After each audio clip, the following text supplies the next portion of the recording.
పెట్టినావా అండగా ఉండలేనని తరిమి కొట్టినావా చిట్టి చేతుల్లో పెంచుకున్న చిన్నారిని చీకటి వైపు నెట్టినావా అమ్మ కళ్ళలో నీళ్ళనే మింగేసినావా కొడుకును కన్న తనువును కాటికి తీసుకువెళ్ళమని చెప్పినావా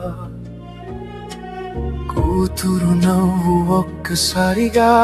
కూకటి వేళ్లతో పెరికి వేసే మృత్యువుకు అప్పచెప్పినావా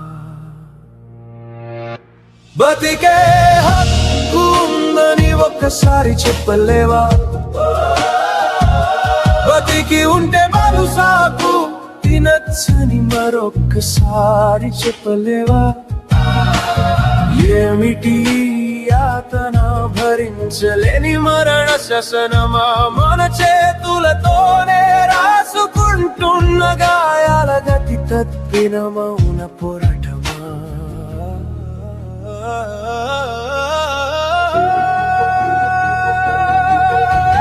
బడికి పంపి నేర్పిన అమ్మ ఆశలు అడి ఆశలవుతాయని అంతిమ యాత్రకు పంపిందెవరు మృగాలే మేలని ములు వంటి పయనం మనకొద్దని ఆశను లేకుండా వారి ఊపిరి తీసిందెవరు కొడుకు ఊపిరి ఆగిపోతుందని తెలుసు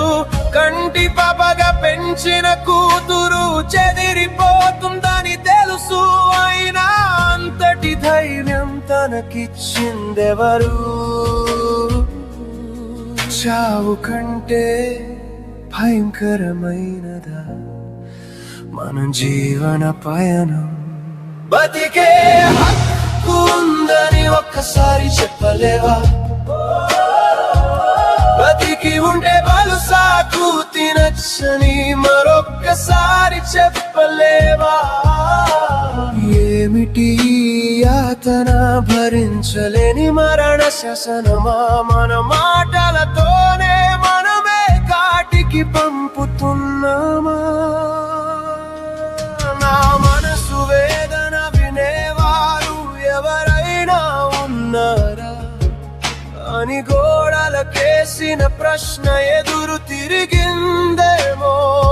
నీ చావు నువ్వు చావని బయటకి నెట్టిందేమో తన ఇల్లు కూడా నిశ్శబ్దమై భయపెట్టిందేమో బతికే హక్కు ఉందని చెప్పాలి ఎప్పుడు అయినా కానీ ఎవరికి బతికి ఉంటే బాలు సాకు తిని బతకచ్చని తెలపాలి ఇకనైనా మిగిలిన మూగ మనసుతోనైనా ఏమిటి యాతన భరించలేని మరణ శాసనమా చాలించు ఇక ఈ చీకటి పాట ఎలాగైనా బతుకేసే రాగం పా